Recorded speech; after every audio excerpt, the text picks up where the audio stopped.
Greetings, Assalamu alaikum, and good evening, our Read community, viewers, and all the guests who have joined today, and people who are watching us globally. Welcome to our first two-day collaborative event of Read Pakistan and International Institute of Humanology. Human Evolution Through Books.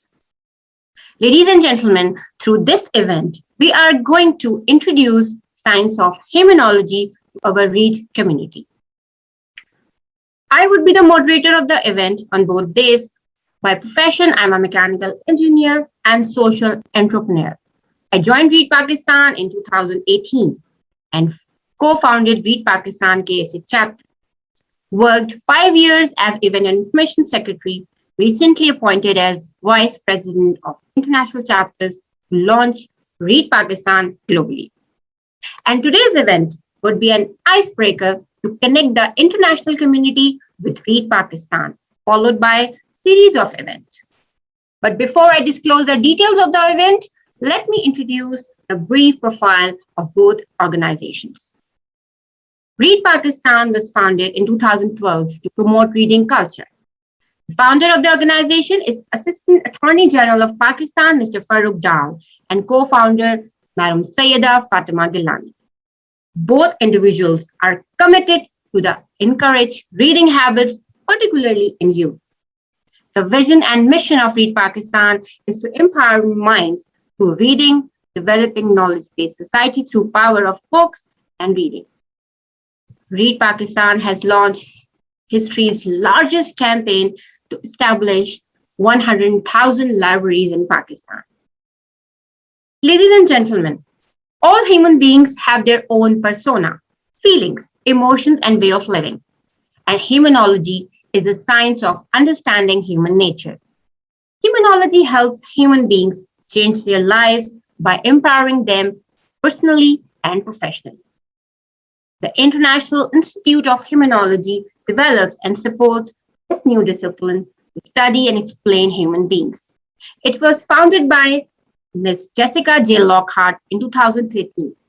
She is also an internationally renowned prize-winning speaker and author. Recently joined Read Pakistan as Read Ambassador from Panama. With its twin headquarters in Switzerland and Panama, the Institute offers training courses focused on humanology and all its methods and materials, while certifying the knowledge and utter professional quality of the humanologists and optimism coaches trained by them. Ladies and gentlemen, before I move on to its agenda and event details, and of course, the introduction of our honorable guests who have joined today, I want to invite Sayyida Fatima Gilani for her opening remarks. So has she joined us?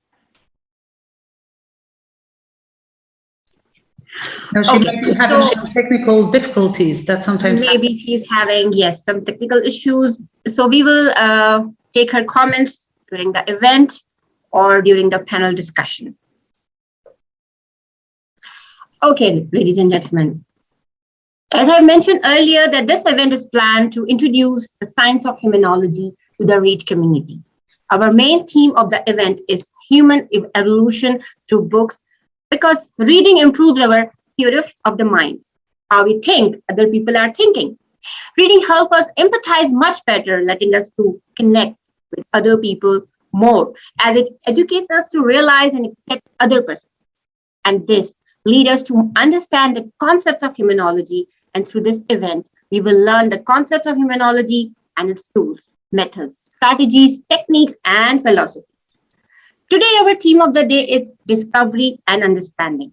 And we have invited well-known and experienced humanologists who are helping human beings through different coaching and mentoring techniques, methodologies, and they will talk about how books can play a vital role in human evolution.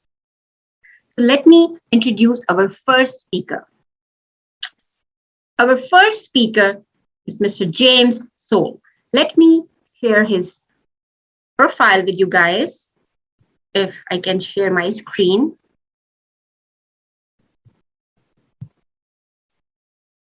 Okay, can you see my screen? Okay, so James O is an optimism coach and entrepreneur who illustrated two of the humanology books and directs a creative department at the International Institute of Humanology.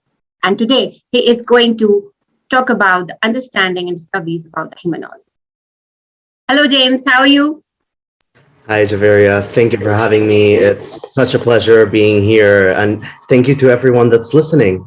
I hope that you enjoyed this event. Amazing to see you again. And this time we have switched the seats. Very Okay. true, very true. Yeah. So next 10 to 15 minutes, the stage is yours. Perfect. Thank you very much, Javeria. Well, like Javeria mentioned, I am James O. I am the creative director and optimism coach of the International Institute of Humanology, and I'm also a humanologist in training. And I have a topic that I really want to share with you today. It's a topic that I'm extremely passionate about. It's a topic that I think that can really change the world, something that all human beings need right now, something that can provide the tools necessary for anybody to be able to overcome any obstacle, any problem that life may bring their way. So I want to share this topic with you because I think it's truly amazing. And that topic is humanology. So here goes. Humanology, the birth of a new discipline. So you're asking yourself, why humanology? You know, we have seen throughout history that we have always had these questions that haven't really been able to be answered. You know, we question ourselves of who we are, where we come from, where we're going, what makes us, what makes us so unique, what makes us different from each other, what makes us the same. Every person has that need, that necessity to understand themselves, to understand in a way the meaning of life for each person. But as we have come to realize, we haven't really been able to answer these questions all too well, or at least completely. You know, we have a bunch of different disciplines historically that look at the human being, but have never actually looked at the human being as a whole, as an integral part, as an integral person, looking at every single element of the human being. You know, we have, for example, the discipline of psychology, you know, and as solid as it may be, and as much as it may help a bunch of people, because it does, there's also a lot of people who end up with psychologists, who end up in different types of therapy and feel absolutely profoundly stuck because they're not able to advance any further. And that's because psychology only focuses on the psyche, on the mind. You see, it's only focusing on one element of the human being. It's not taking into consideration a bunch of other things, like, for example, the person's circumstances, their physical health, their background, their many other elements that are extremely important in tackling the different obstacles that a person may face. You know, we can see the same with sociology. You know, sociology studies societies. And yes, it is extremely important to understand different societies and how we work with each other, you know, how communities are created, how different cultures are established. All of that is extremely important, yes. But once again, it just focuses on one single element. Let's look at anthropology. Anthropology looks at different ethnicities. And once again, extremely important. All of these disciplines are very important for us, and they're very solid. But it only focuses on different ethnic groups and different societies. It is not taken into consideration, for example, psychology, sociology. As you can see, once again, we find the same problem, which is only focusing on one single discipline. But that's where humanology comes in. Humanology has actually solved that. You know, isn't that amazing? Humanology is a new discipline that studies and explains human beings in an integral way. It explains the person as a whole, taken into consideration all elements, all aspects of the human being. In fact, working with other disciplines such as psychology, anthropology, and sociology, and many others, we created a discipline that explains the human being so well, so very, very well, that anybody that understands humanology and understands the model of the human being, which I will speak about in just a little bit, is able to understand and comprehend absolutely everybody. Isn't that incredible? If you're able to understand yourself and you're able to understand others, you've got it all. And so I've explained to you what humanology is and why humanology, but let me explain how it was created, where humanology comes from. Humanology was created by Jessica J. Lockhart. And this happened when she was working with some clients, and she realized that she was actually using tools and resources from many different disciplines, not just one. She was using tools from life coaching, from mentoring, and even from her extensive knowledge on linguistics. And she realized that there's not one size that fits all. We need to adapt the sessions, we need to adapt the tools and the resources given for each person's needs. And that's where humanology was invented, how it was created. It was created in order to do just that, to be able to provide those tools tailor-made for each individual, so like that they're able to approach their life and take charge and be able to, like I said, tackle absolutely any obstacle or problem in their lives. And that's how humanology was born. I think it's incredible. I think it's a very human way of something to have been created, because it was through human connection, through human understanding, connecting with those other people, with those clients, with that passion to be able to improve things, that it was created. And I think that just that on its own is what makes it so unique, because it had such a positive intent always from the start. So now that we understand all of this, let me explain that we need to understand what our problems are. It's very important. We say, for example, we're not feeling well, we're not happy with our lives. Okay, but we need to understand what is it that we're not happy with. We need to understand what is it that is affecting us, that is the problem for us. And yes, once we've understood what the problem is, that is the first part, and that is extremely important. But that's not enough. You need to also understand who you are. You need to understand who you are as a whole, what makes you, like what we have been mentioning previously, in order to be able to tackle the problem. Because at the time, the problem or the circumstance or whatever it is that is affecting you, in a way, you've made it your own. You have added it to you. So as it's a part of you, you need to understand yourself in order to understand the problem or be able to solve it. Because if you can't understand yourself, how are you going to solve the problem? So it's important to know the problem and understand who you are. And in order to do this, like we mentioned before, humanology created the model of the human being. It's a model that's so simple yet so profound that anybody, and I mean absolutely anybody of any age actually, who's able to understand this model is able to understand human beings as a whole in a very deep understanding.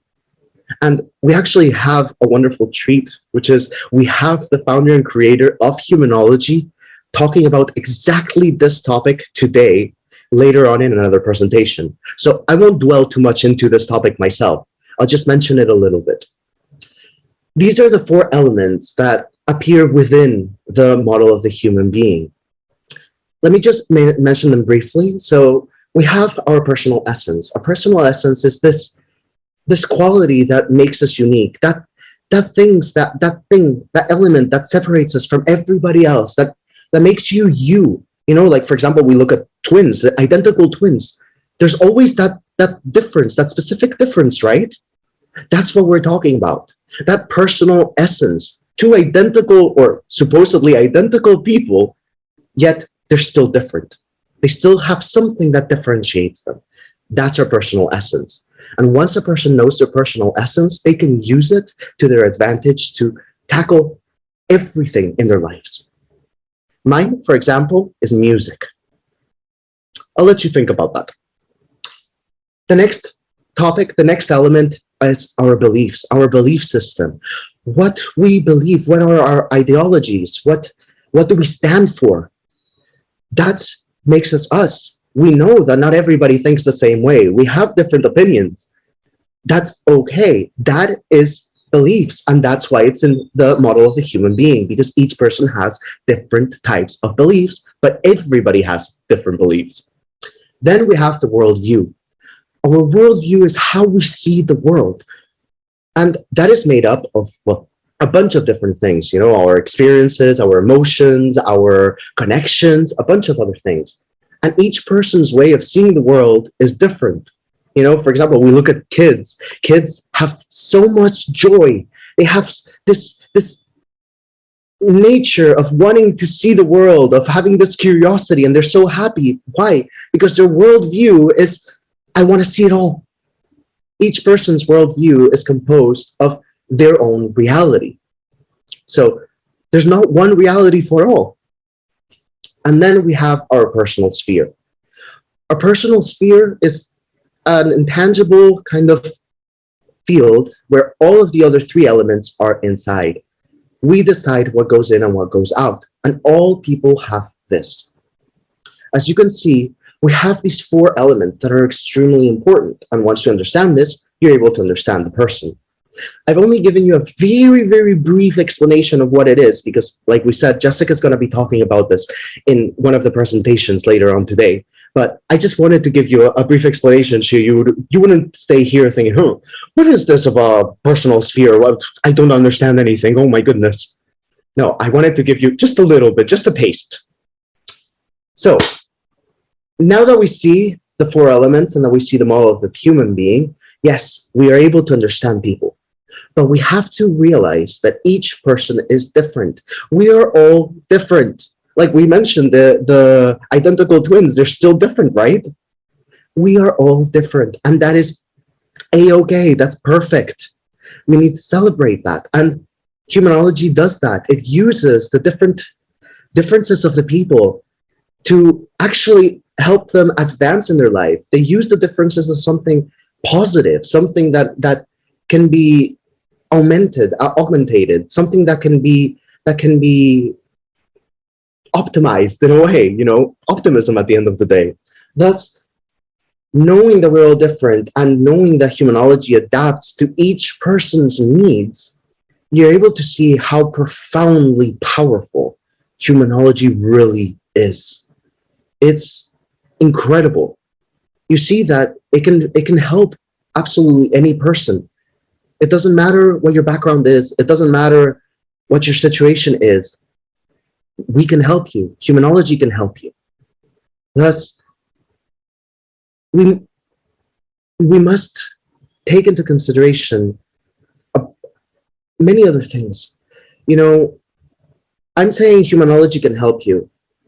And you will tell me, okay, so why can humanology help me more than other ones? Or why not another discipline? Well, I'll give you an example as to why I think that's the case. Imagine you start to have a negative thought, okay? You have a thought that is of worry, of something that's worrying you. For example, you have to reach the end of the month, you have to pay rent, and maybe you don't have enough money, for example, okay? That thought has led to worry, and that worry has led to an emotion. And that emotion maybe all of a sudden starts to manifest in a physical way, and we start to have a stomach ache, and we start to feel really poor, really ill, nauseated, like you need to lay down. If you go to a doctor and you explain, oh, I have a stomach ache, they might look at the stomach ache and treat the stomach ache, but they might not dig deeper and try to find the root of the cause. And the real reason that your stomach is hurting was that initial thought that you had that was worrying you, that afterwards transformed into the emotion of how you're feeling right now, and thus manifested as a stomachache. As you can see, both the humanologist and the doctor were right, because yes, the stomachache needs to be solved. That is correct. Both are right. But as you can see, humanology dug even deeper to be able to solve the problem from the root. So like that, the problem no longer exists. So it's not a weed that grows afterwards, because weeds need to be taken out completely in order for it not to grow again. That's what humanology does. It tackles the problem completely to the root so you can take it out completely. And I must say, humanology, it doesn't cure. It's not a magic pill. It's not something that all of a sudden from the night to the day you'll feel better. No, it does take work. It does take some effort. It does take some will to want to do these things. But because it gives you so many different tools, you're able to tackle these problems and in a way find a solution. And because you found a solution, maybe you're not feeling ill anymore. It's not that they cured you, but it was that the problem that was affecting you no longer is there, and you're not feeling like that. You know, humanology doesn't tell you what to do. Like we mentioned before, humanology allows the client to decide at all times what he or she wants to do, how they're going to do it, and when they're going to do it. Something that is unique in comparison to all of the other disciplines. A psychologist, a psychiatrist, a life coach, all of these, they will tell you what to do. They will give you a pill, or they will tell you a therapy, and they will guide you in a way, in a very specific way. And maybe that's not the way that you want to do things, or maybe it doesn't match with your personality. Humanology doesn't do that. Humanology listens to you and provides you what you need the way that you want it. It also doesn't generalize. It doesn't fit everybody in one group. So because of that, each person is able to tackle their own problems. As you see, humanology is very unique. And I could actually go through all of the different points on this slide, but well, you yourself can actually read it as well. So I don't think there's a need for that. But you see how profoundly powerful humanology is and why I so deeply believe in it. That's why I think that humanology is what the world needs right now. It's what is going to make a difference. And I think that all people should start to implement it in their lives. I think schools should have it as part of their education system. I think that it should be everywhere. I think that it should be in books, that there should be more books that have to do with humanology, and for children, for grown-ups, for elderly, all types, because like we mentioned, reading is fundamental. It's extremely important. It changes our lives. Humanology does that too. So let's combine both things and make it even greater. So that's what I wanted to share with you today. If you have any questions, please feel free to ask. It's been a pleasure being able to give you this talk. I hope I haven't gone over my time. And thank you. This was James So. Thank you so much, James. Amazing. Basically, my takeaway from your talk is like humanology is helping us to understand ourselves deeply and to solve the issues like from the root causes, right? And definitely through like this, we will be able to understand ourselves, what we want from life and our professional and personal relationships. Then we will be able to deal with the people having positive and optimistic approach. Thank you so much. And meantime, if you will ask, we will receive any questions, so we will take it into the panel discussion. Perfect. So, moving towards our second guest speaker. She's another well-experienced humanologist, and let me share her profound profile with you guys.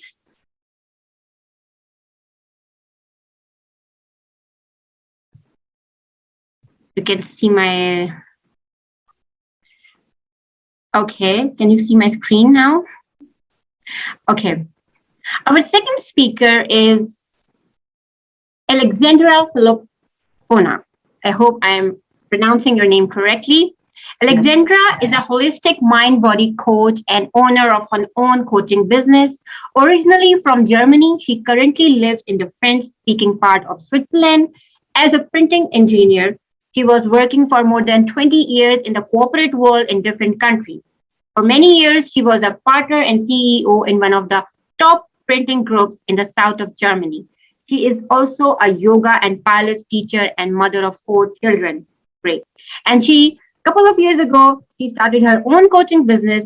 Alexandra is passionate about human mind and body. That's why she developed her unique holistic mind-body approach. She is also an optimistic coach certified by the International Institute of Humanology. And today she is going to talk about the Optimism Coaching, the beginning. Amazing profile, Alexandra. How do you manage all these tasks? I mean, you're a multitasker. Great. Yeah. Thank you so much, Javeria. Yeah, I'm just managing how I always managed everything. It's just coming to me, I'm not doing anything. I will share my screen if this is all right. Yeah, sure. Please go ahead. Yeah, with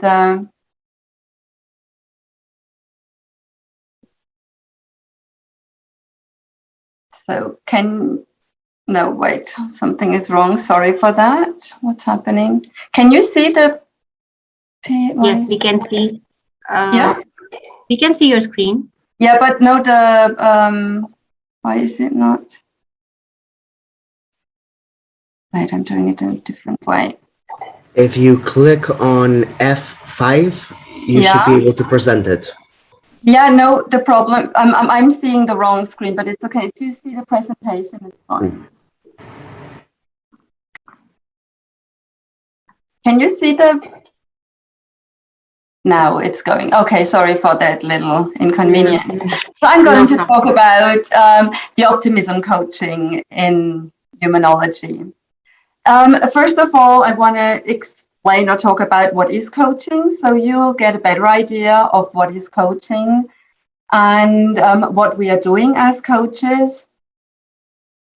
A coach, as James already said, also of humanology, it's not a doctor, not a psychologist, not a psychiatrist or a therapist for the client. We as coaches, we really believe that our clients have the solutions, have their positive energy already within themselves. And so we are also going to look together with the client for the resources they have and to help them to optimize their resources and to find the personal solution. Therefore, we use all kinds of different coaching techniques, and I'm doing this also in a very somatic approach. So I'm also looking with the clients where in the body the problem is showing up. As James also already said, that when you are having like an issue and you are scared, it will for sure show up in your body somewhere. And every client is very different. So we have, for example, people who are more in the mind, in their head, and for them it's very difficult to feel their body and to identify where it is. So I'm as a coach, as a somatic coach, I'm going to help them to feel the body, feel the emotions, and go deeper. And this I'm doing in a coaching session, which can be either online or in person. And it is always in the coaching session, it's about the own progress of the client. And I'm as a coach, I'm only talking maximum 20%. It's really the client who is doing the work. So I'm listening and I'm asking questions. And it is all about discovering the subconscious. So that means that we as human beings, we are living in the here and now. That's what we think. But very often our head is running forward, backwards, everywhere. And we are not really in the here and now. And we are managed by our thinkings. We have developed hidden strategies to survive. And all this is coming very often from our childhood as well. So we have from the society, the beliefs we are having, how we need to act, what we have to do, what other people are expecting, and we are not conscious of that. And so that's what I'm doing with the clients as a coach. We are going to discover very gently what it is. What are our beliefs? What are our needs? And then with this knowledge, we can work to live a better life. And now optimism coaching comes in. This is a very special technique because it really focuses on the positive. And it's one tool of humanology. And with the optimism coaching, we help our clients to really get back out of the gray hole where they're often in, when in like the dark, when they are coming to me to work with me. So what I'm doing with these clients, I kind of take them by their hands and lead them out of the dark with different tools, different techniques. I'm showing them that there is some light. And then they are really, working on this. And in the beginning, very often it's so hard for them to see the light. And there, I think only asking questions is not enough. So I'm really giving them the tools. Like, for example, when you're feeling very down, and just focus in the evening on 3 positive things, what have been there during your life. And it may be even so bad that you are really absolutely sure there was nothing really positive. But it counts that you say, oh, it was a smile of my son, or a little beautiful flower, or the sun was shining. Or you can even say, oh, I have enough to eat and I have a shelter. So really all these simple things in life, they count for us as optimism coaches. And when you see this again and you are thankful for it, you're grateful for it, you will turn your perspective will really change, and you will see all these beautiful things in your life again. And that's what we are doing as an optimism coach. And then after a while, you will discover that your life is really beautiful and that you can be so happy with just the things you're having. And then love is spreading all around, and it's just a completely different life. And as James also said, the optimism coaching is really for everyone. So it's not only for the executive or private person. It's not for men or women, or it's for everyone. I'm also using the optimism coaching for children. So this is very precious, I find, because these little children, they are still very open. And when you explain to them how beautiful it is to just be aware of a little flower, they are so grateful for it and they are so happy. And so, I just love working with everybody in optimism coaching. And now, what has optimism coaching to do with books? When I was thinking about it, I thought, it has a lot to do with books, because we get so much of knowledge out of books. I'm constantly reading new books about psychology, about coaching. And I mean, there is so much knowledge out there in the books. And it is also a source of happiness. And how can that be? So, for example, when you decide you're going to read a book just for fun, you can decide if this book is going to make you happy or if you are stressed afterwards. Because when you are reading a happy story, then it makes you happier. Or if it's a lovely love story, for example, now that lifts you up and your energy will come into the positive. Of course, the other way around, if you read something which is like a really horrible story and it's like bringing you down, and then of course maybe your happiness is less. So you can really also decide on what you're reading, how it is influencing your energy. And what I personally really find is that the reading is also reducing stress. I was running a test where we measured the HRV. This is the heart frequency and the heart frequency variation. And I really could see that with reading, just half an hour, 20 minutes, the heart rate variation goes up. So it's really more stable, it's better. And the heart rate slows down, which is beautiful. So I think, yeah, books are just great. So that's what I want to talk about. And for today, thank you so much for having me here. And if there are any questions, don't hesitate asking them.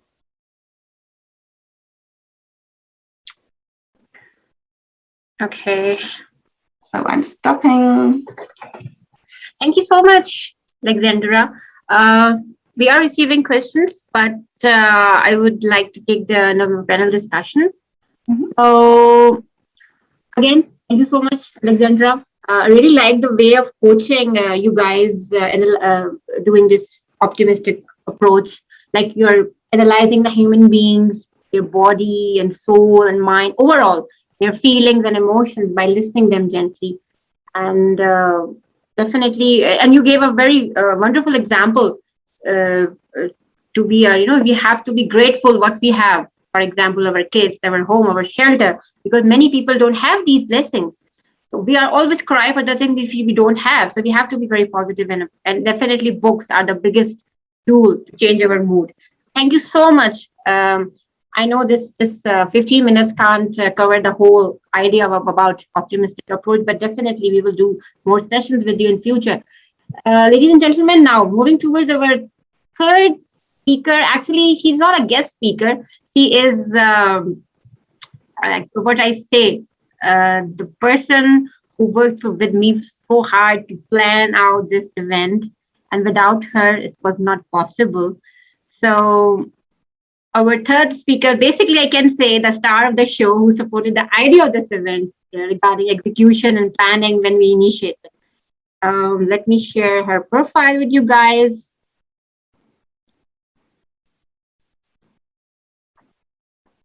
And she is none other than Jessica J. Lockhart, our third speaker, and a passionate individual.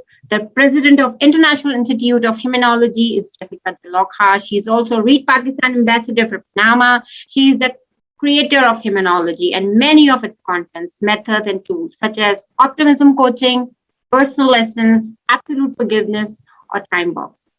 She is also an internationally renowned prize-winning speaker and author. And she is going to talk about humanology in action today. So Jessica, the stage is yours. Well, thank you so very much, Javeria. I am very happy to be here. It's a great honor. And I'm especially happy because I've always had a passion for books. Anybody who knows me can tell you that ever since I was a little tiny thing, I started reading and I could just not put books down. I had to read. It was so much so that at nights I would get a little flashlight, cover my head and read in the flashlight. I remember my mom coming to my bedroom every night to tell me to turn the lights off because I was not sleeping enough. But what do you want me to say? Books were more interesting than dreams at that time, so I continued reading under the covers. But today I'm going to be taking on that other hat, the hat of humanologist. And it is with a great sense of happiness that I am here to present a topic that really comes from my heart. I'm going to be talking to you about humanology, but I will be talking to you about humanology in a very unique way. I'm going to be talking to you about humanology in action, about what humanology means when we are really using it. So I'm going to be talking about humanology as a practical discipline. I'm not going to go over the generalities because we already had James S.O.U.L speak about them. I will just try and focus on what humanology has to offer in the practical sense. Okay, we have all the theory, as James already explained, that is the backup for everything we developed in the field of humanology. So humanology is emerging worldwide as a completely new discipline, a discipline that studies and explains human beings. That is exactly and precisely what it does. And to do that, it doesn't need to reinvent the wheel. The wheel was invented centuries ago. It doesn't have to reinvent therapies. Many therapies were created a long time ago and have proven very, very powerful. But what humanology does is it integrates many of those fields of knowledge and meshes them together with the model of the human being presented by James, together with all the other discoveries and materials that are uniquely humanological. I would like to start by clarifying a little bit what the model of the human being means. James briefly mentioned the 4 elements that constitute the human being, and I would like to explain them a little bit for you so you understand what it is that we talk about. The first element of the human being that we usually place at the bottom of the model is what we call personal essence. Personal essence is our innermost nature. That part of us we're born with, that part of us that doesn't change throughout life and that we still have intact when we die. Is the only part of the human being that doesn't change. And there's no other discipline working with personal essence. We've tested personal essence with thousands of people from many different cultures and many different groups, many different ethnic groups, many different backgrounds, many different ages, many different everything. And it always works. When a person discovers what their personal essence is, it's like they open a window into their interior, into their true nature. And they suddenly go like, of course, now I fully, completely understand who I am. Why? Because we're born with our own unique personal essence, and that impacts everything we do. In order to explain personal essence, I will just give you a couple of examples. I think that's the best way to illustrate because it's a new concept. And you know that new concepts are usually hard to grasp, understand, and even sometimes accept. When identical twins are born, and if you have any twins or you know any twins, you will know what it is that I am talking about. When identical twins are born, they have the same genetic mapping and they have no experience in life yet.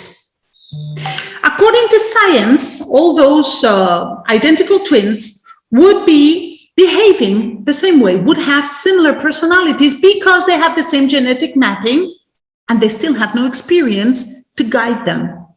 In spite of which, the parents will always tell you that they're completely different. One of the twins might be very active and energetic. The other twin might be more relaxed. One of the twins might eat like a wolf and the other might not be interested in food. They behave completely differently. And there was no explanation for that before, until we discovered that that personal essence that we all have inside is already affecting those children when they're born. It's already making them whom they truly are. Well, humanology discovered a way to help human beings know what their personal essence is. We created a method that helps people understand what their personal essence is and how it affects them. I said I will give you a couple of examples. The twin situation is a very clear example, but there's another example that usually baffles people. You know, that situation that most of us have experienced in our lives before, when you, for example, walk into a room or somebody walks into the room, you know for sure you never ever met that person before. It's a complete stranger. And you still feel something very strong inside toward that person. It could be something positive. It could be like a very strong attraction, a very strong liking, or it could be something negative. It's like, ooh, what's with this person? There's no reason for you to feel that, right?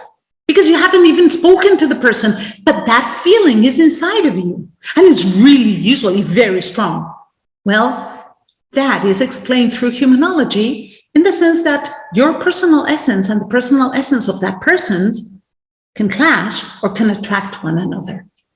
James was very brave in sharing his personal essence with you today because personal essences reflect the characteristic of their bearers almost to the dot. I will use my own personal essence to explain this concept, okay? We in humanology use specific concepts to name the different personal essences and to explain them because it's a little abstract. It's an abstract concept, and we need to be able to put it in easier words, you know? So when we work with a human being and we help that person discover what their essence is, we use concepts. One concept has a certain set of characteristics that define the concept. So James said his concept is, or his personal essence is music. Well, what are the characteristics, the main traits of music? Well, music is made up of rhythm, melody, etc. And music, blah, blah, blah. Those are the characteristics of music. Well, James resembles and behaves the same way music does. In my case, my personal essence is light. I'm a light beam, you know, a beam of light. So what would you say are the characteristics of light? If I gave you the time to answer now, but we could discuss this later on in our panel discussion. If I asked you, you might say, well, light is never stopping. It's always moving. Light can be very intense or less intense. Light is illuminating. Light can be blinding, or it can be warm and welcoming. Light focuses on highlighting things. So if there's darkness, you turn one light on and darkness vanishes. And if we specify the characteristics of a light beam, well, light beams are extremely focused, right? Well, if you ask anybody who knows me, they will tell you that I am describing myself. I am all those things. I illuminate. I've been illuminating my whole life, and I didn't know it. I started working as a teacher. What is more illuminating than that? Then I became a translator and interpreter again. And then when I had my car accidents and I couldn't work as an interpreter, I became a humanologist. Throughout my whole life, I've been illuminating other people. I am in constant movement. Well, you see me moving. Yeah, I have to hold my hands to not move. I am extremely fast. There's nothing faster in life than light. Well, I do everything extremely fast. When I was a simultaneous interpreter, I was quite sought after because I was quite good. And I was quite good because I had the power to focus very much on what I was doing. And I was very fast. Well, all in all, if you get to know me, you start ticking all the characteristics of light, and you see that I reflect them in my own personality. So that's what personal essence means, your innermost, deepest nature. And as I said, we've already tested thousands of cases, and they all work. Once you know what characteristics you have, that is, what are the characteristics of the concept that represents your personal essence, you suddenly understand a lot of things in your life. I understand why some people feel attracted to me like moths to the light, or why some people feel blinded by me sometimes too. I know that I can be very warm and people feel my warmth, whereas if I get upset, other people feel burnt by my intensity. Well, that's another example. But we're not here to give you a masterclass on personal essence, are we? We just wanted to explain what it was. That is a general glimpse onto personal essence. The second level, on top of personal essence, in this model of the human being is beliefs. As James explained, everybody has beliefs. Yeah, we're born without beliefs. When a baby is born, the baby believes nothing. But then the baby starts experiencing life and living life and starts adopting certain beliefs. The baby starts having opinions. This is good, this is bad, this is yummy, this is you see? And those beliefs are going to be part of his or her life. All human beings have beliefs, all of us. We have all kinds of beliefs. We have personal beliefs, family beliefs, religious beliefs, school beliefs, professional beliefs, all kinds of sets that we incorporate into our mindset. Those beliefs can even become subconscious. We can just have beliefs we're not even aware we have, but they will have an impact in our lives because beliefs are the guides we use for deciding. You will decide on things in your life based on your beliefs. As simple as that. If I get up in the morning and I'm given the choice, for example, when you go to a hotel, you have this whole choice of breakfasts and you can choose whatever to eat. Well, depending on my beliefs, I will eat something or something else. I remember the first time I went to a Mexican hotel and I went down to breakfast and they had all these tacos and meat for breakfast. Well, I grew up in Europe where most people have toast or croissant for breakfast. So it was like, okay, or Korean breakfasts where they have soup. It was a shock, but to them, it's the most normal thing. And they would miss their soup if I only offered them croissant. And that is also based on their belief system. Belief systems can be extremely powerful, but they can also limit us very much. And our beliefs somehow give rise to the third element or the third component in our human model, which is the worldview. Every human being sees the world a unique, specific way. Because the lenses that we use to see the world are created by or constituted by our beliefs and our experiences. You see the world according to what you believe. Let me give you an example. Very simple example. Imagine I have the belief that dogs are dangerous. Okay? I have that belief for whatever reason. And I'm walking in the street and I suddenly find a dog in front of me. It's a big dog and the dog goes like this. Okay? Because I'm afraid of dogs, what am I going to think? That dog is threatening me. That's a dangerous dog. And I'm going to feel fear. I might run away, I might go away, I might scream, I might react. Let's now look at the reaction somebody else might have. Somebody who's not afraid of dogs. The person's walking, finds the dog on the street, the dog opens the mouth like that, and the person thinks, oh, that poor dog is yawning, it must be tired. Hi, doggy, doggy, doggy.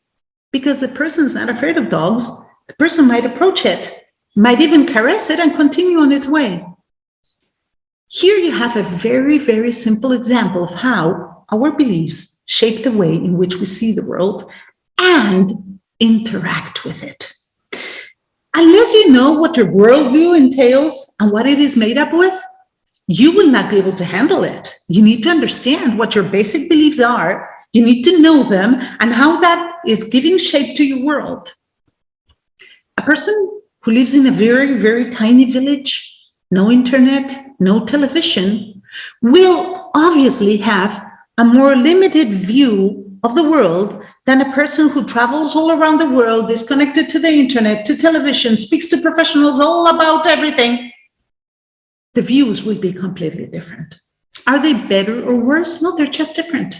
But a wider worldview allows you to see much more because you only see what is within your worldview. That's why worldviews are so very important. And here's an example of a worldview. Sorry, I almost forgot. If I ask you, what is it that you see here? Well, depending on your worldview, depending on your personal beliefs, you might see a woman or you might see a tree and three birds with a nest.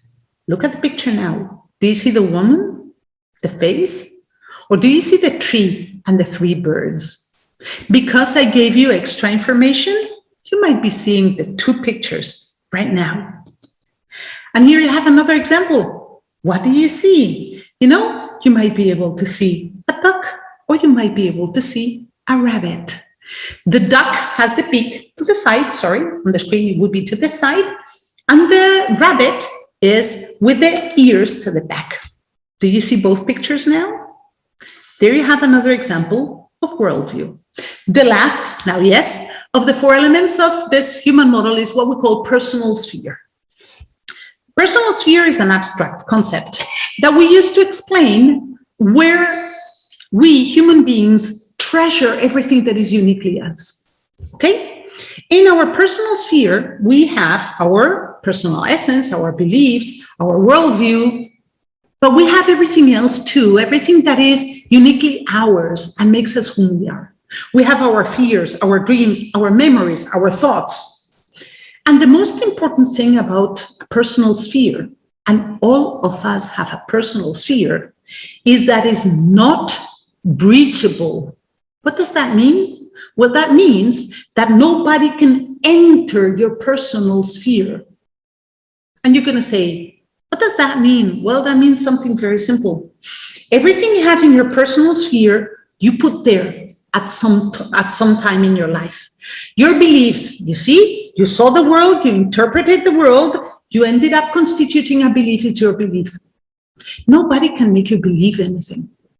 It is true that people can suggest ideas. It is true that people can show you things, but you choose whether you're going to believe that or not.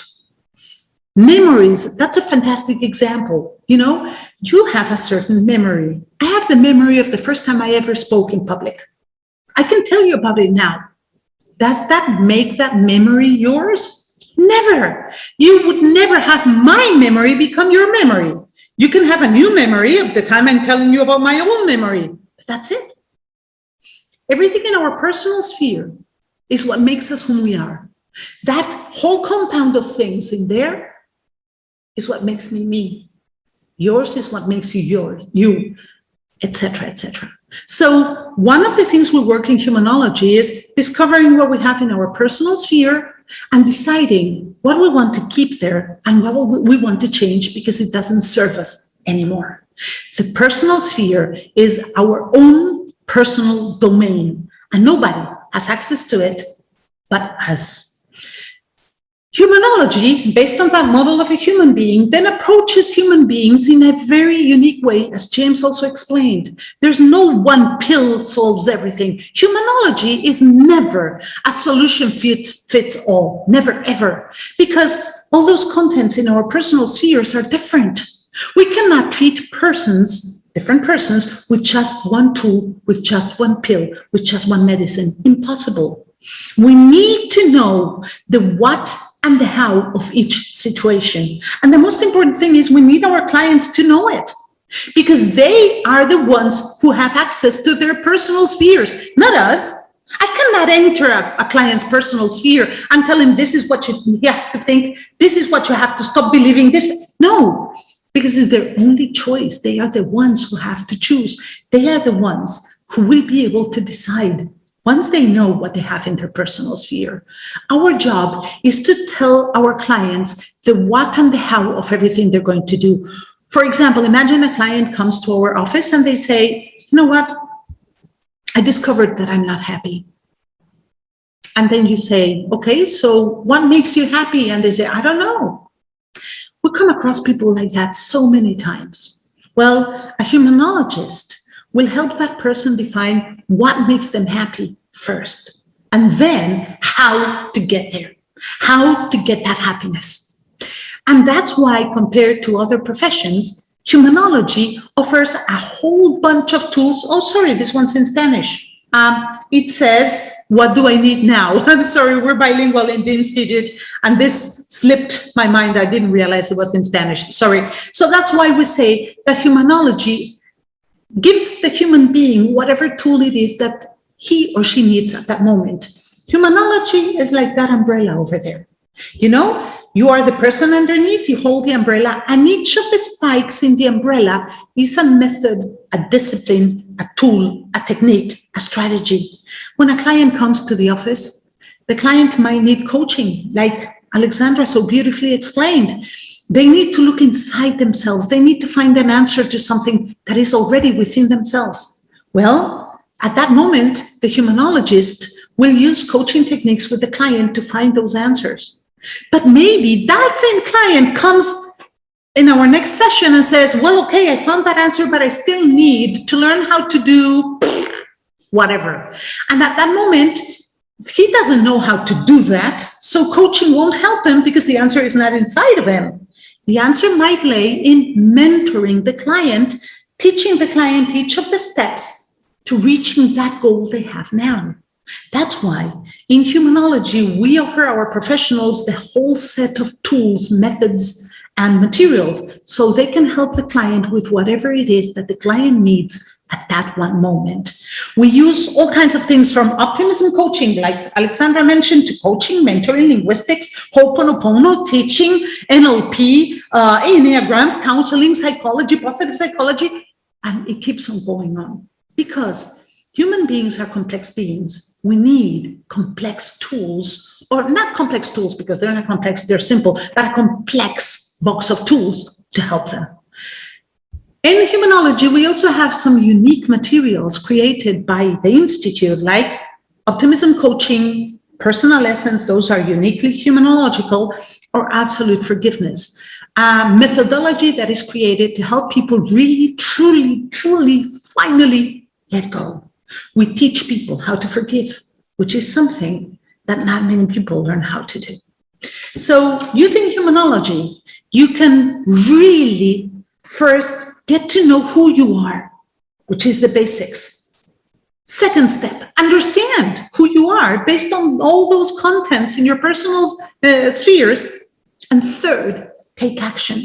Because once again, if I take action for you, you will not change your personal sphere contents. There will be no real change. You are the one who has to do the work. We're here to tell you what it is that you need to do and how to do it. I hope I provoked some food for thought in you and maybe some questions for later in the panel. This is my short, brief presentation on the application of humanology to your day-to-day. And remember, humanology is fantastically powerful also for companies and for public relations and for human resources, anything and everything that has to do with human beings. With this, Javeria, I finish my presentation. I thank you deeply and profoundly, and I return the floor to you. Thank you.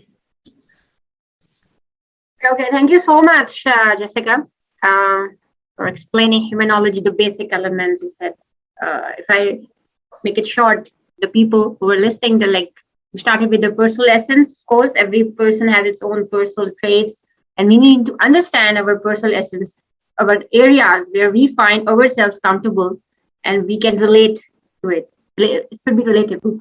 And I think I need to know exactly what is my personal essence. I need to analyze this actually. I think it's near to light, I think, what you said. And then definitely beliefs, which makes us different. Can I say something, Javeria? It's funny because in all the years I've worked with personal essence, and as I said, with thousands of people, I've only come across one person. No, I'm lying, two people, because I discovered my own personal essence, and that's how it all was brought to life. I only had another person discover their personal essence after I explained what it was. Only one in the whole world. It's a complex process, and it's not usually done or achieved through intuition. It's not enough. You really need somebody to guide you. It's quite mind-blowing. We need somebody to, to analyze all these things. And definitely after all these basic elements, achieving this, we have to take some action. This is really, I like it. Okay, so thank you so much to all of our guests for sharing their wonderful presentations on the basics of humanology. And now we are moving towards our panel discussion.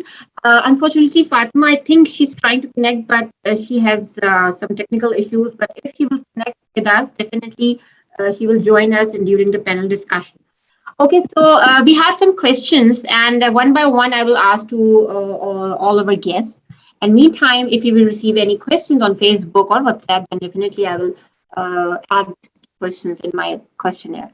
Okay, so the first question of course we are, because our theme is discovery and understanding, so our topic of this panel, of course, is same. So my first question to all of you, starting from James, of course. James, why did you decide to study hymnology or optimism coaching? Because it's a new discipline, and definitely, as a human nature, definitely, if something is new, we have a fear to adopt it. I understand. So, well, the reason that I decided to become a humanologist, to study humanology, is I've always wanted to help others. I have always believed that in order for us to advance, in order for us to make the world a better place, that I know it sounds very cliche, but I think that in order to do that, we must all work together. And I think humanology is able to provide that. I think that in order for people to work together, we need to first understand ourselves. We first need to solve our own personal problems in order for us to solve the world's problems and the circumstances that affect society, not just us as individuals. And I think that humanology is able to do that. Like we mentioned before, it provides you different tools that adapt to each person's needs. So if we take that into consideration, if we understand what that means, who doesn't say that we could use humanology to tackle world issues, things that are really affecting a lot of situations right now. For example, we take into consideration what is happening right now with all of the refugees in the world.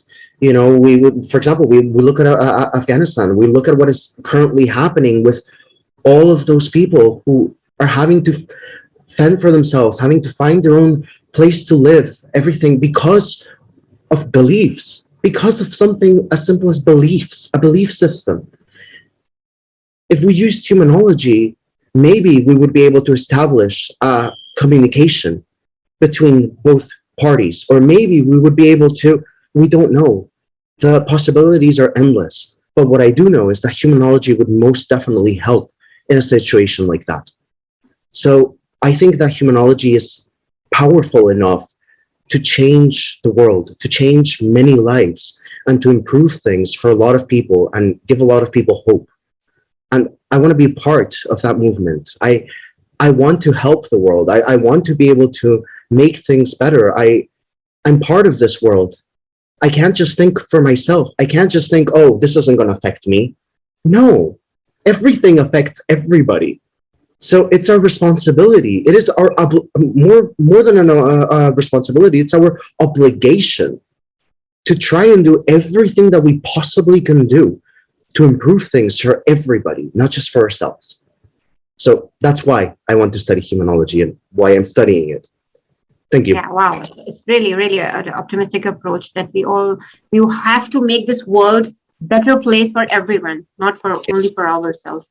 Okay, so Alexandra, what do you think about this question? Yeah, for me, I'm having more an intrinsic view of the optimism coaching and why I've started. When I started coaching, I met Jessica in a quite early stage, and we were discussing, and she was explaining to me about what humanology is. And I was like, yeah, right, that's exactly what I want, what I need also for my clients. Because as I said before, I think we won't find our optimism, our happiness when we are only when we are coached in our head. We really have to have this holistic view of the human body. And I think that, or I really believe that the optimism and the happiness is coming from within ourselves. And that's what I'm working on with my clients. And we are living in the West. I mean, I'm from Europe. We're in the Western world where everything is kind from the outside. And we are rushing through our lives. And so many people there are so unhappy, although they have everything. They really have everything they need to be happy, and they don't find the happiness because it's just hidden very, very deep inside of them. And that's why I believe in humanology, because we can show the people how to become happy, not because somebody else is making them happy, but they become happy from within. Yeah, definitely.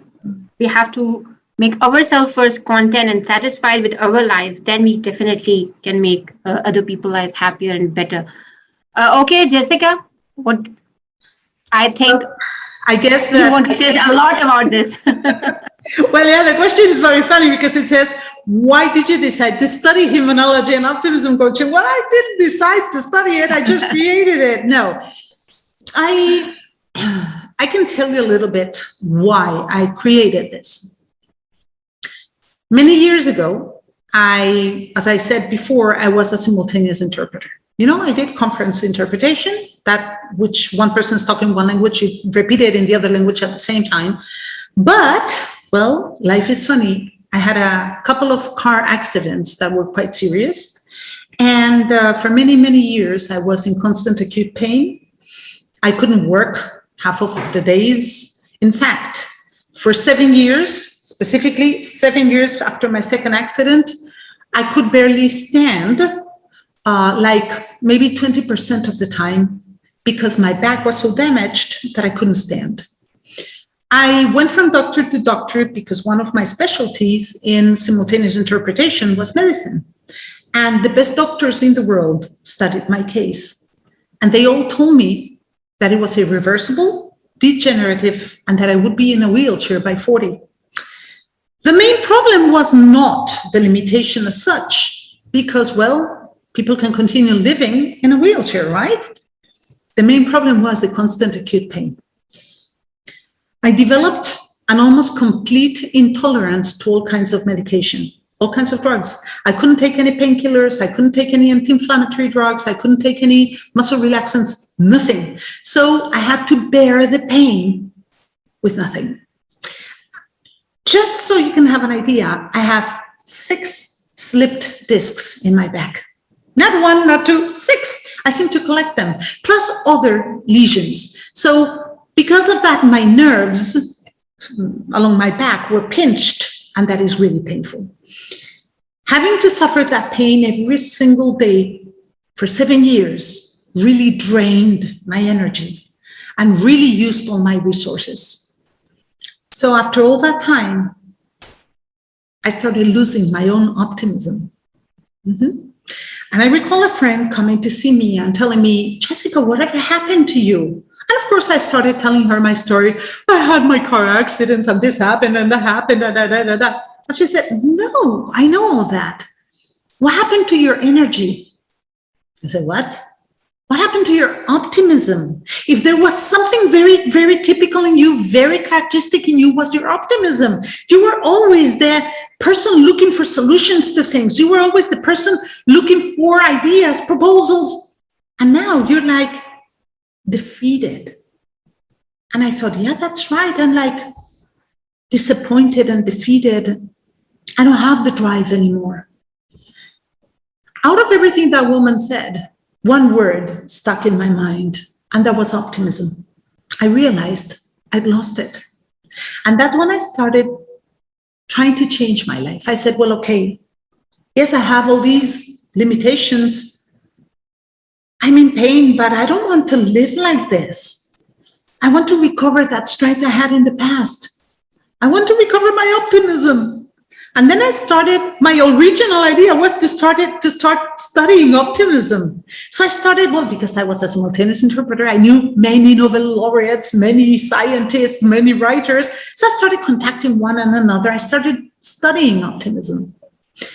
And I tried everything I could get my hands on. I tried all the techniques, all the tools, all the strategies. Some worked, others didn't work at all. And I started like polishing them. And before I could realize it, I was improving. Doing all that work on my own optimism and reteaching myself optimism changed me. And it changed to me so much that people looking at me said, Jessica, what are you doing? You're looking so much better. Oh my, can I do whatever it is that you're doing? And then I started teaching what I was doing to other people.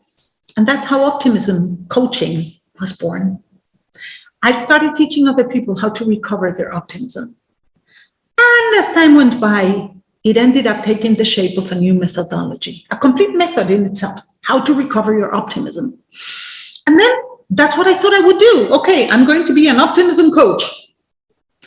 But then some of those people I've been helping came to me and said, okay, I already recovered my optimism. I have all this power, all this energy. What do I do now? I was like, what do you do now? I don't know. What do you want to do?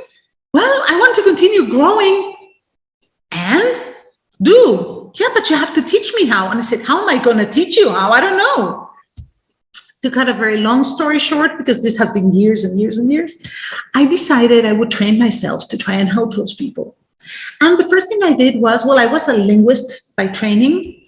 And then I decided I would study life coaching, ontological life coaching, to understand the human being. So there it was already. I became a life coach. I mixed both methods, and it was still not enough. I became an expert in happiness. I studied the science of happiness. I became an expert in empathy. I trained in everything and anything that I could get my hands on that somehow helped me understand the human being. And after years and years of work and putting everything together is how humanology was born. One day I realized that humanology was a discipline in its own value. I'm not a coach. I am a coach. By training, I am a coach, but I'm not a coach because I cannot use just coaching. I'm not a mentor in the sense that I am a mentor. I'm fully trained, but I cannot just use mentoring because my clients need a variety of tools and approaches. That's why I created humanology.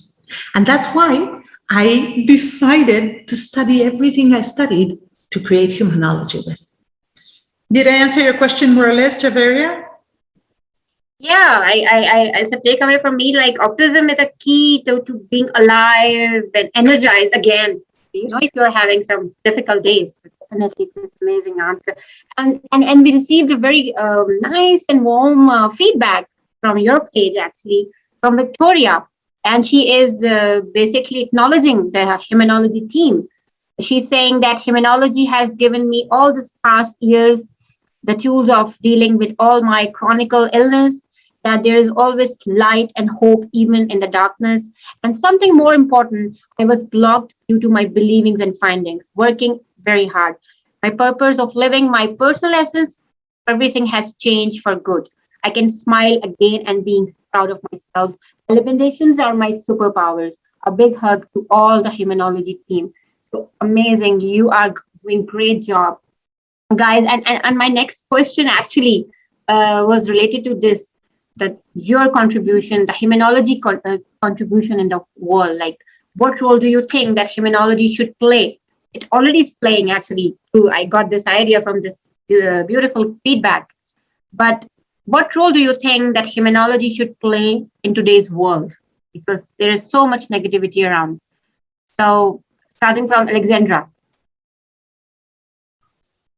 Yeah, for me, that's what we are spreading now, the happiness and the optimism. So I think humanology should be known everywhere because I really deeply believe that it would make people happier and that we would have less problems because it doesn't only make happier and more optimistic, but also much more tolerant. Because of all these insights we are having, we will also understand better what is going on in other people. So we have this understanding, and this understanding can even go over the borders, over cultural differences and everything. It will, because we focus just on the human being, not on the religion, not on the language, not on the color. It's really the beautiful human being. So that's why I think it should really spread. And that's what we are working for, that we spread the idea and the knowledge.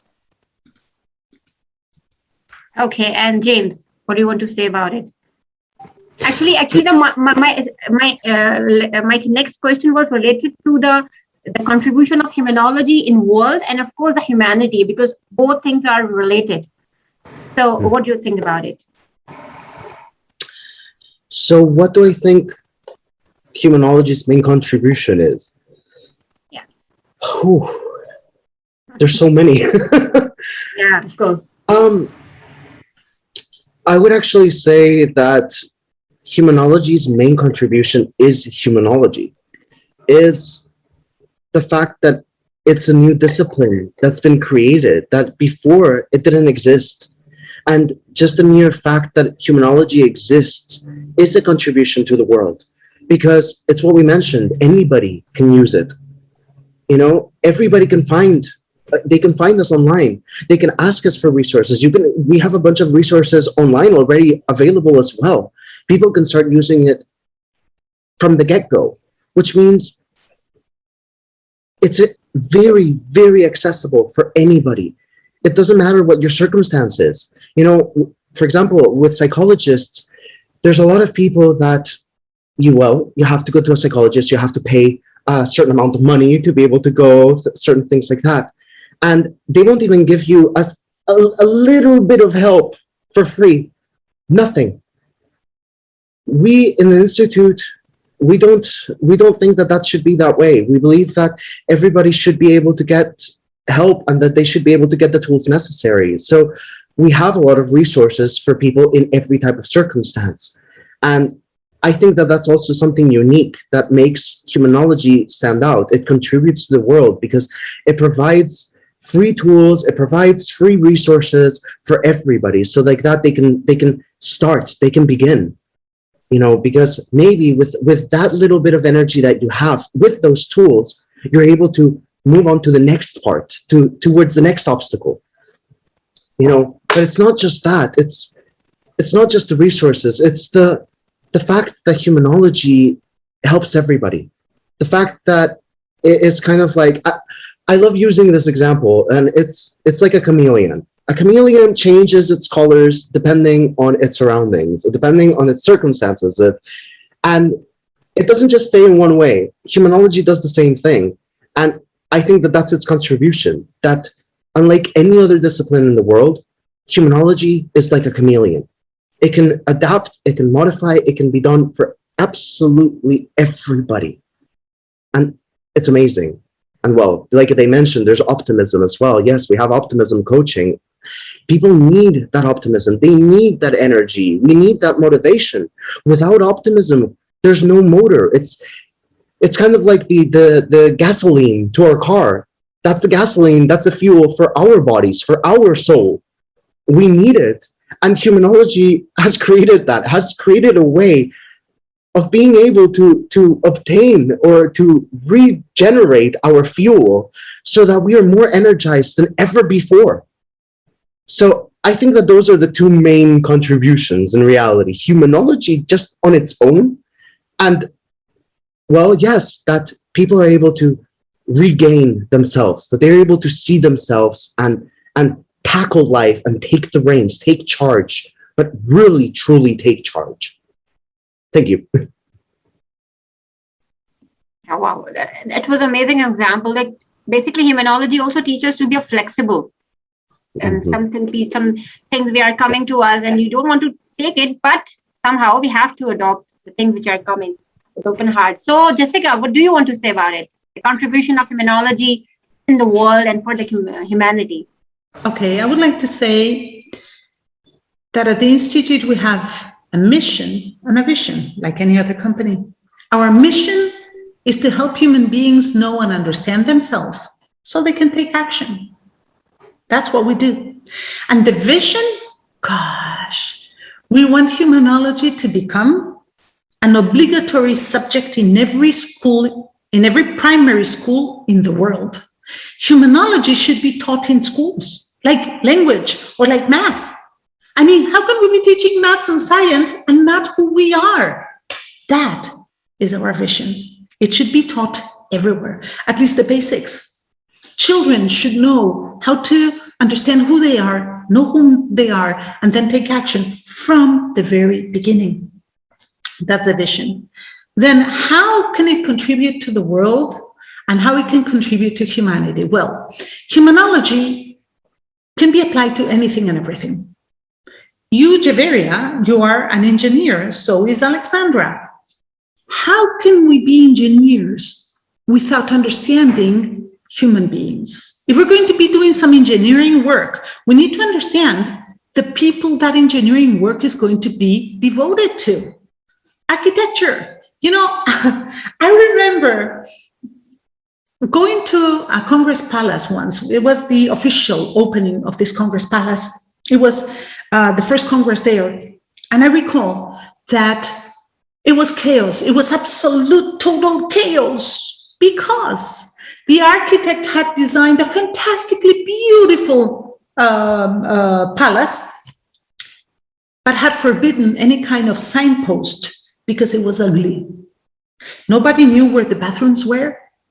People were going crazy trying to find rooms because the architect was against destroying the beauty of the building. What is the use of the building then?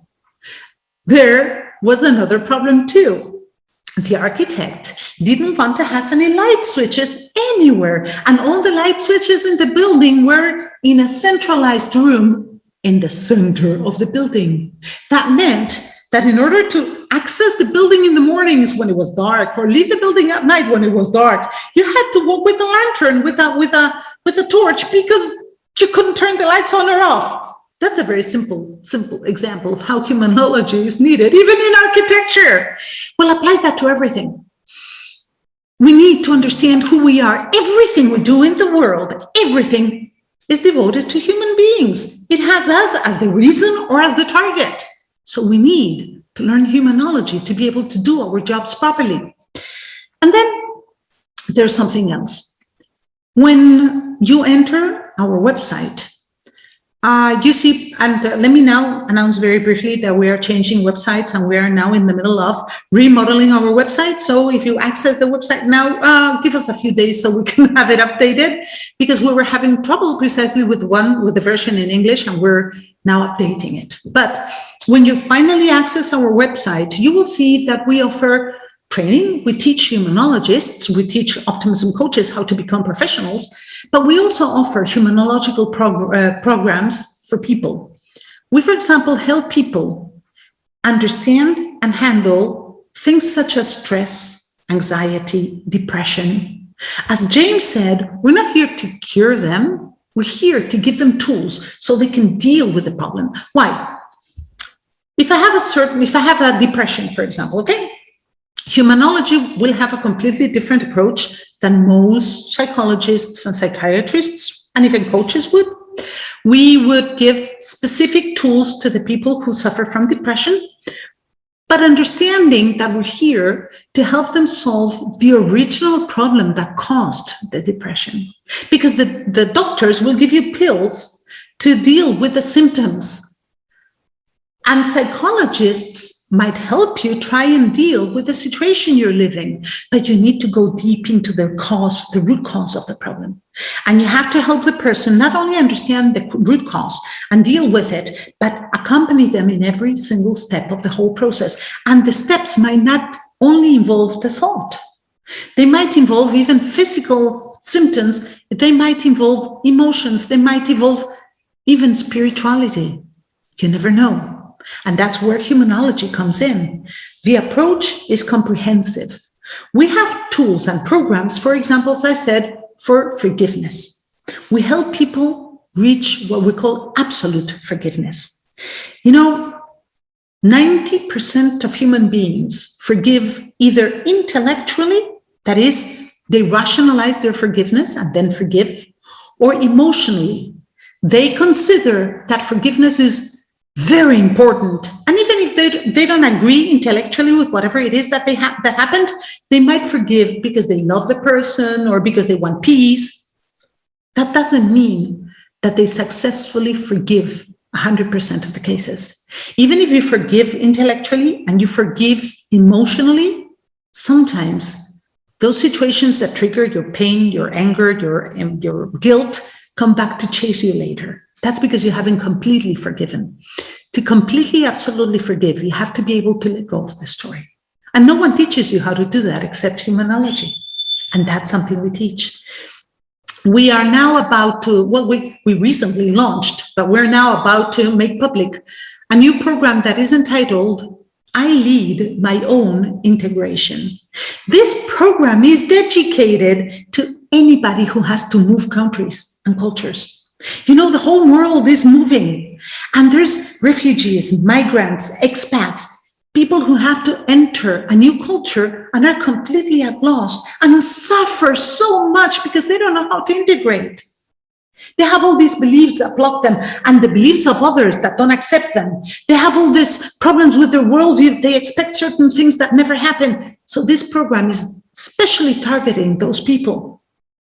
We have other programs, such as, for example, how to learn to speak in public. Well, you can see that I have quite a lot of experience in that field. Well, as you can see, we have all these very specific target-oriented programs. Then we advise companies. We do sessions and group sessions in companies to help them solve certain problems. For example, optimism coaching for companies. Motivation. How do you gauge and value and assess motivation? Well, we have specific tools for that. We help them design specific candidate selection programs based on humanology. So I could go on and on. We have a ton of programs, a lot of ideas, because, as I said at the beginning, everything goes back to basics. And what is basics? The human being.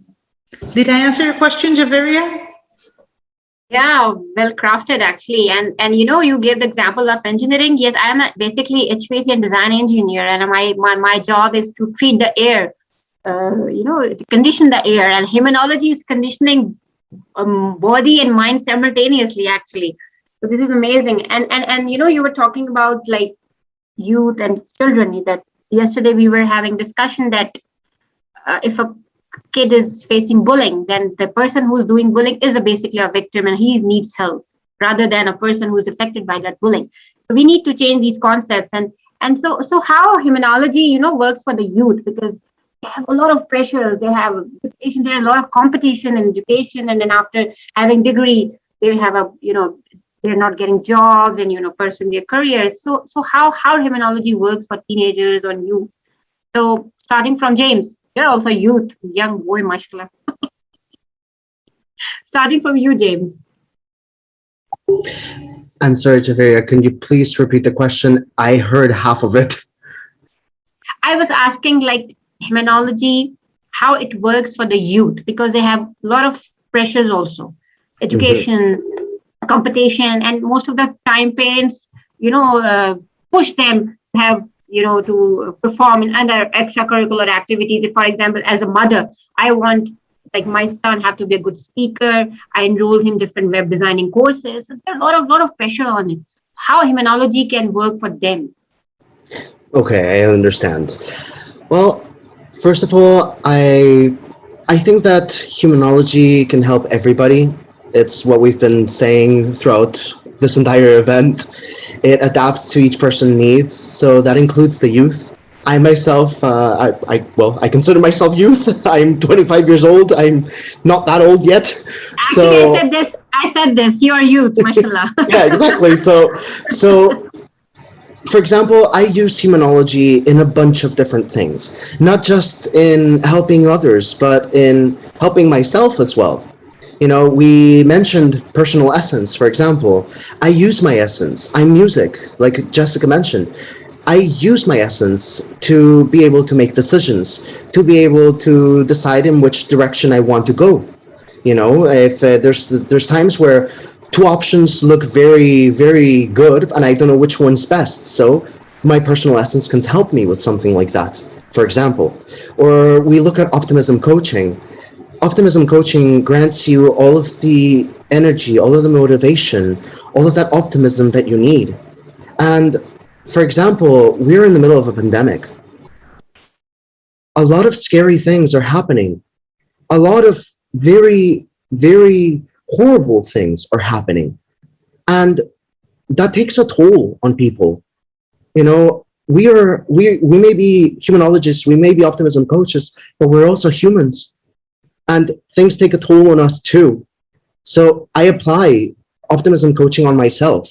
I use the tools actively on myself every day. So like that, I'm able to maintain my energy. So I'm able to maintain my optimism. So I can, like that, I can keep helping other people, because we need to stay strong. We need to be able to be there. You know, I use humanology in absolutely everything. Absolutely everything. You know, like we mentioned the model of the human being.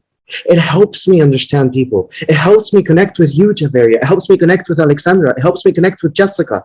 It helps me connect with the audience that we're speaking to right now. You know, it helps me with absolutely everything. Jessica mentioned that we have a speaking course. Well, as you can see, I gave a 15-minute presentation today. I've taken some of the tools from that course and I've implemented them and have used them to my advantage, so like that I can make my message much more clear and direct towards the people that I want to try and reach. All of these things are extremely powerful things that you can use to your advantage, and not just the youth.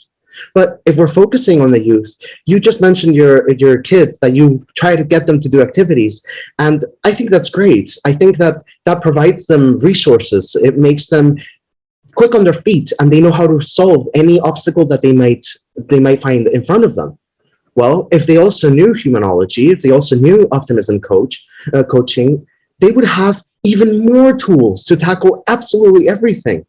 You know, maybe all of a sudden they would realize, oh, wow, I love giving presentations. I'm going to become an international renowned speaker who gives conferences, and I'm going to motivate people. And you mentioned web design. Well, maybe I'm going to take this course and I'm going to teach my knowledge on how to create these websites to others. I'm going to speak to the youth because I speak their language. So they will be able to listen to me. They will be able to connect with me much better than maybe with somebody who's twice their age. Things like that. As you can see, it's got a utility for every person, for any need. What I can tell you is that it will always add to your life. It will never discount. It will never minus. It will never affect your life negatively. Having this knowledge, having knowledge in general, is something positive. It helps us with tackling things. So take humanology as well. Put it inside your personal sphere, put it into your belief system, learn about it, familiarize yourself with it, so like that you can use it to your advantage. Because I feel like I'm a superhero sometimes when I'm using these tools, because I feel invincible. You know, in fact, I even have it tattooed. I have invincible tattooed. It's because I know that no matter what the problem, no matter what the circumstance, the obstacle that I may come across, I know that I'll be able to overpass it. It might take me a little bit of time, but I know that I will get there. And that's thanks to humanology. So I think the youth would really benefit from this. Actually, everybody. Yes, actually, and I totally agree with Jessica that humanology should be introduced at the school level, you know, to change the mindset, to achieve this optimistic approach throughout, from your career and, you know, school life and then your professional life, definitely. And even professional life, you barely need this optimistic approach, because there are so many leg pullers, insecure people who can't see you growing. So at this scenario, you have to be optimistic and, you know, having a positive approach. Alexandra, I received one question for you. Let me read it for you on our page. That optimistic coaching can take long time to affect in someone's life. How do you ensure consistency? Because sometimes people have, you know, just run away. Yeah, I mean, when I'm working with people, no, I see them on a regular basis. And that's also what I say when you start coaching. You should see the coach on a regular basis, because otherwise you are really, it's too difficult. So, and when the optimism coaching, I mean, it's also, as Jessica and James have said, it's not a pill we give and then everything is good. It's hard work. And this is also for optimism coaching. So we as optimism coaches, we give the possibility to our clients to work on themselves, to have this self-growth, experience the personal growth, but it's hard work. And you have ups and downs. And that's why it's really important to stick with it, even if you have the feeling from one week to the other, oh, I'm not feeling better, I'm even feeling worse. Just keep on doing it, keep on going. Good. So humanology basically it helps us to, make our characters strong also. Yeah. From the childhood and to the, youth, and then when we are entering into our real life world. Definitely, it needs consistency, definitely. Okay, so because all of you have inspired us a lot.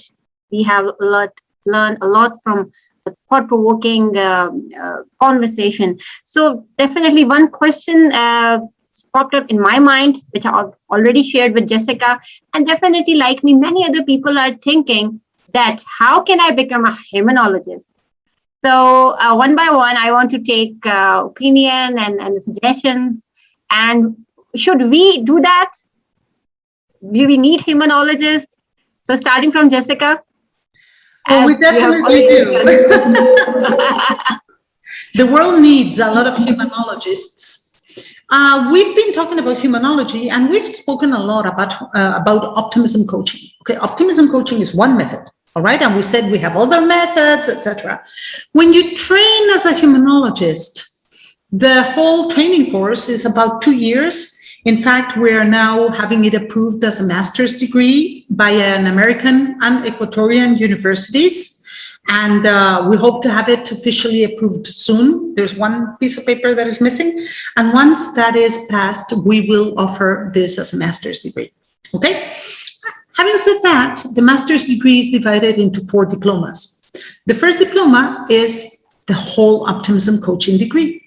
That is, you learn everything about optimism coaching and you become an optimism coach. The second one is what we call personal development. In this second diploma, you learn about the personal essence, about who you are, everything that has to do with you as a human being and understanding who you are. The third one is the one on human relations, everything that has to do with understanding the other, understanding everything that has to do with the way you relate with them and they relate with you. It has every tool you may need for conflict solving, for family humanology, for humanology in groups, everything you may need. And the last one, the 4th degree or diploma, is human development. We learned about us, we learned about others, now we have to learn about us in the world.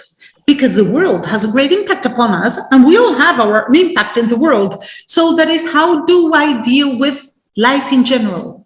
Here, for example, you would include absolute forgiveness because it's how you relate to the rest of the world too. So every one of the degrees, every one of the diplomas is accredited as an equivalent to a university degree, a university diploma. And the whole humanology is accredited as a master's degree level degree by the ACCPH. The ACCPH is the UK, the United Kingdom's accreditation body for coaches, counselors, psychotherapists, and hypnotherapists. And in that sense, we're fully accredited. So you can train to become, as Alexandra chose, just an optimism coach and use optimism coaching as a tool that you're going to be using in your own career.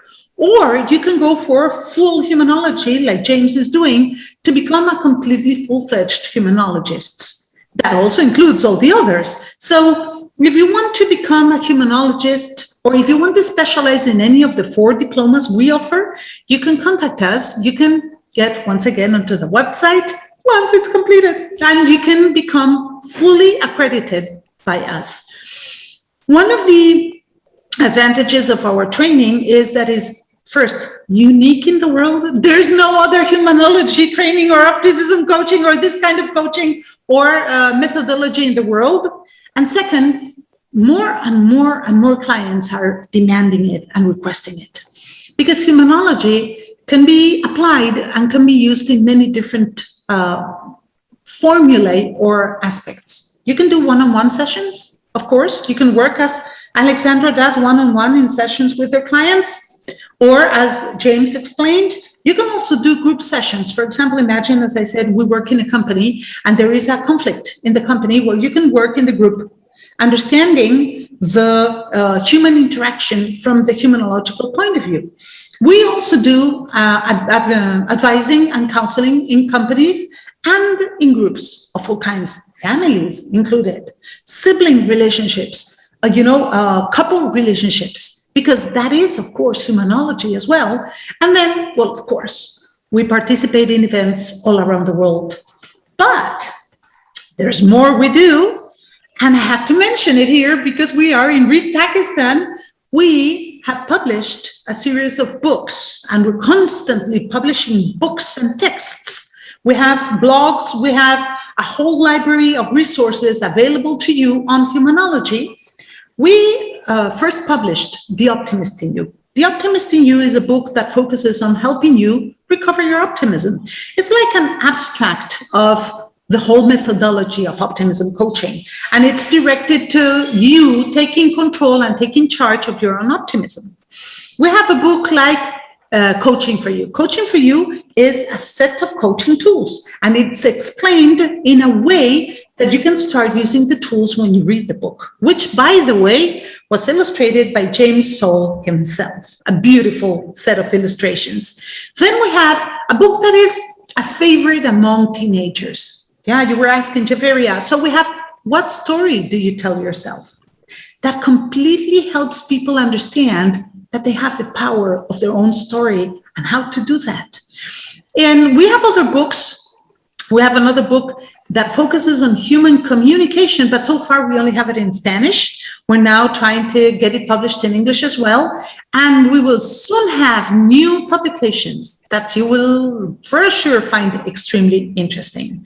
But it's not just books. As I said, we have blogs, but there's another publication I would like to make available to you all, and it's a free publication. We have a monthly magazine called The World of Humanology.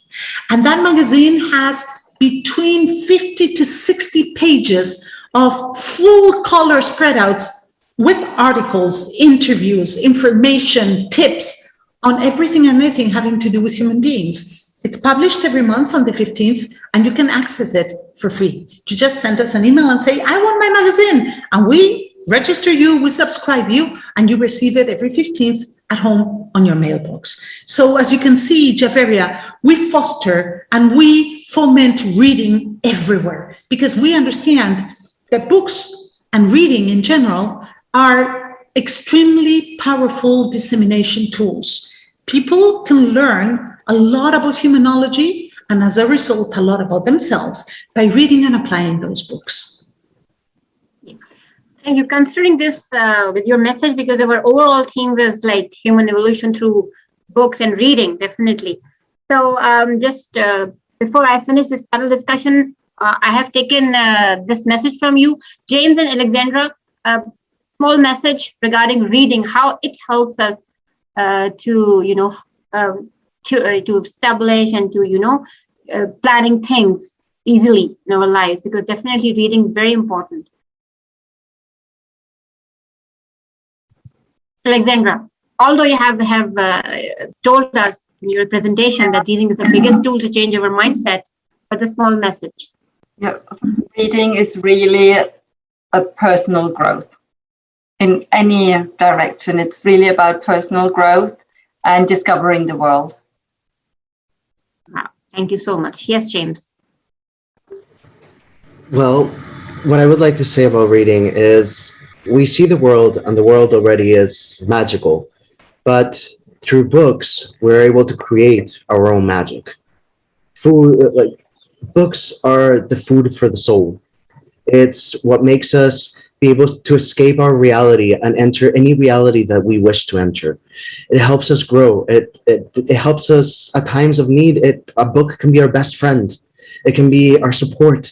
It can be our answers. It can be so many things. Books are incredible. They tell you not just a story, they tell you so much more, because a person wrote that book. A person with their own thoughts, with their own beliefs, with their own way of seeing the world created that. They put a little part of themselves in there for you to get to know, for you to connect with that person, for you to see. And that on its own is already magical. Books have unlimited power. They give us knowledge. They give us life. They give us so much. And we must cherish them, because it's what we mentioned before. Knowledge is also power. It is what makes us be able to tackle things. And books give us that power. Without books, where would we be? Where would the world be if we hadn't created books? If we hadn't created a printing press that would allow us to have so many books? That's thanks to knowledge. That's thanks to sharing those connections with people. So my message to you is, keep reading if you want to have magic in your life. If you really want to have a truly special, beautiful, spectacular life, read as much as you can, because it's the food for the soul. Thank you. Wow, thank you so much. And this is a vision and mission of the Read Pakistan, also to empowering minds through reading, developing knowledge-based society through power of books and reading. Definitely, it's an amazing power which we have. Thank you so much to all our lovely guests. Learned a lot from you guys, Alexandra, Jessica, and James, giving your valuable time. And definitely, it's not here. It's the beginning of a new journey, actually. Why I'm saying that? Because now I'm going to share our future events. And because, as I said earlier, that this event was an icebreaker to introduce the science of humanology. So, and we will continue this with a series of events. And we now I'm going to share 2 shout-outs with my co-moderator, I can say right now, because she is collaborating everything with me. And she will talk about the shout-outs also. We will have our scheduled event on every last Saturday, like we did this weekend. From today, because it's for the icebreaker and we are just introducing the concepts of humanology, that's why we kept it for 2 days. But from the next month, every last Saturday, we are going to plan out our event. And our next event will be on 25th of September. And the theme of the event will be the humanology and the violence against women, because these days we are receiving so many cases regarding this. And definitely we will invite humanologists, experts and writers like Alexandra and James. So guys, hang on with us. Okay, so I'm going to share a little shout out with you guys. Let me share screen. Okay, so as I said earlier, that our next themed event will be on 25th of September, and every month, last weekend, we are going to do this. And this time, this month, September 1, we will have a theme, humanology and violence against women. And because we are collaborating with both the collaboration with the Read Pakistan and International Institute of Humanology, then definitely how we can not have our reading and something. So we are also going to launch our humanology book club starting from October. And it will be conducted every Thursday, timing from 7 p.m. to a.m. in Pakistan Standard Time, so you can schedule your timeline and thoughts. Jessica, you want to say something about these shout-outs, some details regarding this? Yes, if I may. Yeah, for sure. I want to add that every Saturday, I will say it, Human Evolution Through Books. Now, every Human Evolution Through Books Symposium will include at least one humanologist and another type of expert and 2 authors, international authors. So to this edition, because it was the opening one, it was the inaugurational one, we will have the authors joining us tomorrow. And we will have the pleasure of having 4 fantastic international authors who will be talking about human evolution through books. And then every month on that Saturday, we will have the pleasure of also sharing panel with at least 2 international authors. So for all of you who love books and who love human beings, this is your event. Every last Saturday of the month, you have to join us and disseminate the word. Tell everyone to join us. I think this can really start changing things in the world. As for the Humanology Book Club, well, there are many, many, many book clubs out there. You know, people read and they like to share, but there's only one Humanology Book Club.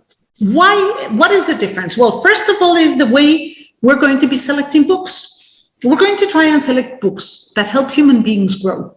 You know, understand and know and understand yourself, and then take action. We will be choosing specific books so people get to understand who they are, get to know who they are so they can take action. We're going to have weekly sessions to analyze each of the books. The books will last 1 month, and in that month we will read that one book, and we will go like a certain number of pages every week to go through the books. But there will be more. We're going to have guest writers. We're going to have humanologists, and we're going to have specific practical workshops. Yeah, we're going to have humanological workshops that the members of the Humanology Book Club can access at a discounted rate. And that's going to be just for the members of the Humanological Book Club. All other people will have to pay the full price. So, you know, you're going to have a lot of gifts, a lot of information, and a lot of understanding and growth, which at the end of the day, it's what's going to help you become a better person and lead a better and happier life, as Alexandra was telling us today. So if you want more information on any or either of these two activities we're organizing, send us a message. We will be more than happy to send you the information and to enroll you in either or both of these activities. Thank you so much, Jessica. Yes, and we will share the link of the registration for the book club also, and we will start it from October with every book suggested for 1 month, and we will thoroughly discuss the book, and we'll do some additional activities, as said by Jessica. Thank you so much, James, Jessica, Alexandra, and of course, Hamdan, for the wonderful support you were giving us. And without you, that event was not possible. Thank you so much, Hamdan. And tomorrow, again, we will be back with the new theme, growth and change, how humanology helps us to grow and change our mindset and our life, personally and professionally. And tomorrow, we have wonderful panelists, guests, Jennifer Decline, Liliano Tinuco-Backert, Darren Feng, and Dr. Paul Hokimer. And inshallah, I'm so touched. Whatever you have discussed today with us, like definitely you guys are doing great job supporting humanity, thinking people like we should have positive approach, whatever be the circumstances. Like, and for example, I said that this COVID, because it's like it's a blessing to this, guys, because we are doing online sessions and during these Corona and COVID situation, I got connected with Jessica, and it all happened. So sometimes, you know, sometimes bad situations, difficult time brings blessings towards us. So we need to check out it. Which is, Javeria, one of the things that you learn in Optimism Coaching. Of course. Can I always consider Corona in this in this regard, that we are doing online sessions and we are discovering many new things in different lives, because I'm doing connected with many organizations, different organizations. So I'm working on different aspects. So definitely we always have positive approach, and definitely the absolute forgiveness, because sometimes people have done something wrong to us. We always having grudges in our lives, and it sometimes doesn't affect them because whatever they have done, they have forgotten everything. But we are thinking again and again, we are just hitting in our mind that guy had done something wrong to us, and it's affecting our lives actually. So we should have some positive approach in our lives to grow and to prosper. Thank you so much once again. Tomorrow we will come back again at 5 p.m. Pakistan Standard Time, and after that, every month we will be here with amazing guests, coaches, humanologists, writers, and authors. That is 9 a.m. Panama time. See you here. This is 9 a.m. Panama time, yes. And 7 p.m. Pakistan Standard Time and 5 p.m. KSA, because right now I am located in KSA, so I have to look around the 3 time spans right now. Anyways, thank you so much. This is signing off from my side, Javeria Asad, the Vice President International Chapter of Read Pakistan, and of course from Jessica Lockhart. Thank you so much for your tremendous effort for initiating and planning out all this event. Thank you so much, guys. Thank you so much, Alexandra, James, and Jessica. Bye-bye. Take care.